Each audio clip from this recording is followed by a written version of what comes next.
নমস্কার, আমি পূজা। আমার এই নতুন ব্লগে সবাইকে স্বাগত জানাই। এখন বাজে সকাল 6টা। তো আমি আর আর্য মিলে চলে গিয়েছিলাম একটুখানি মাঠের মাঝখানটাতে গ্রামের এই সবুজ সুন্দর দৃশ্য উপভোগ করার জন্য। এখন চলে এসেছি ঘরের ভিতরে।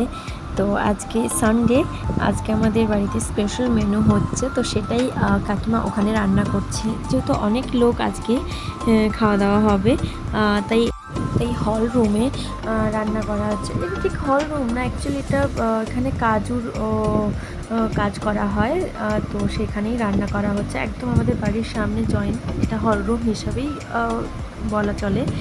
তো ওখানটাতেই রান্না হচ্ছে আজকে। তো সাথে গল্প মজা আড্ডা সমস্ত কিছু তো রয়েইছে। আর মেন রান্নার দায়িত্ব হলো গিয়ে কাকু অ্যান্ড কাকিমা। তো এনারা দুজনেই আজকে রান্নার দায়িত্ব নিয়েছে।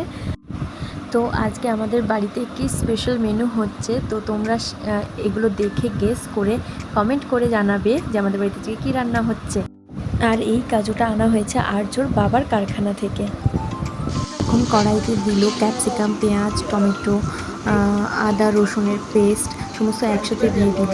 আর এদিকে আমাদের কড়াইতে সমস্ত সস একসাথে মিক্সড করে কড়াইতে দিয়ে দিল। আর যে ম্যারিনেট করা যে মশলাটা ছিল, এরপর কাকু ফ্রাইড রাইস করা শুরু করলো। তো মোটামুটি ফ্রাইড রাইস করা কমপ্লিট, আর একটুখানি বাকি। আর সাথে ছিল বেগুন ভাজা, আলু ভাজা। এখন টাটা, আবার দেখা হবে নতুন একটা ব্লগে।